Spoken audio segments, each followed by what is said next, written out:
ఒక చిన్న పల్లెటూరులో చింటూ అనే 7 ఏళ్ల పిల్లాడు ఉండేవాడు. చింటూ తెలివైనవాడు, కానీ ఒక చెడు అలవాటు ఉండేది. అదేంటంటే చిన్న విషయానికైనా అబద్ధం చెప్పడం. అమ్మ అడిగితే పుస్తకం చదివావా? చింటూ వెంటనే చదివానమ్మా అని చెప్పేవాడు. కానీ నిజానికి అతడు ఆడుకుంటూనే ఉండేవాడు. నాన్న అడిగితే హోంవర్క్ అయిపోయిందా? అయిపోయింది నాన్న అని నవ్వుతూ అబద్ధం చెప్పేవాడు. మొదట్లో ఎవ్వరూ పెద్దగా పట్టించుకోలేదు, పిల్లాడు కదా అని వదిలేశారు. ఒకరోజు స్కూల్లో టీచర్ హోంవర్క్ చెక్ చేస్తున్నారు. చింటూ హోంవర్క్ చేయలేదు. టీచర్ అడిగారు, చింటూ నీ నోట్బుక్ ఎక్కడా? చింటూ కొంచెం భయపడి, టీచర్ నిన్న మా అమ్మకి జ్వరం వచ్చింది, అందుకే చేయలేకపోయాను అన్నాడు. టీచర్ నమ్మేశారు. కానీ అది నిజం కాదు. చింటూకి లోపలే అనిపించింది, అబద్ధం చెప్పితే ఎంత ఈజీగా తప్పించుకున్నానో. అదే రోజు నుంచి అబద్ధాలు ఇంకా పెరిగిపోయాయి. ఆ మధ్యాహ్నం అమ్మ చింటుని పిలిచి, ఇదిగో డబ్బులు, మెడికల్ షాప్కి వెళ్ళి మందులు తీసుకురా అంది. చింటూ డబ్బులు తీసుకుని దారిలో ఐస్ క్రీం కొనేశాడు. ఆడుకుంటూ తిరిగి ఇంటికి వచ్చాడు. అమ్మ అడిగింది, మందులు తెచ్చావా? చింటూ వెంటనే, అమ్మా డబ్బులు దారిలో పోయాయి అన్నాడు. అమ్మ బాధపడ్డారు. కానీ నిజం తెలీదు.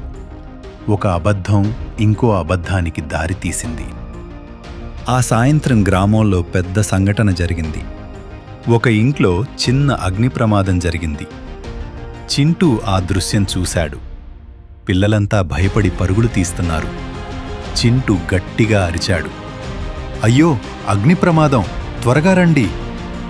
కాని గ్రామస్తులు అతని మాటలు విని ఒకరితో ఒకరు చెప్పుకున్నారు, అయ్యా ఇది చింటూ మాట, ఎప్పుడూ అబద్ధాలు చెప్తాడు, ఈసారి కూడా అబద్ధమే అయి ఉంటుంది. ఎవ్వరూ నమ్మలేదు, ఎవ్వరూ రాలేదు. నిజం చెప్పినా నమ్మని క్షణం కొద్దిసేపటికి అగ్ని మరింత పెరిగింది. అప్పుడు నిజం అర్థమైంది. అందరూ పరుగులు తీస్తూ వచ్చారు. అగ్ని ఆర్పారు.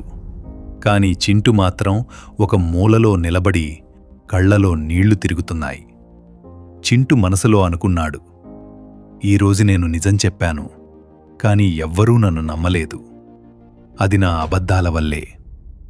అతడు మొదటిసారి నిజంగా బాధపడ్డాడు.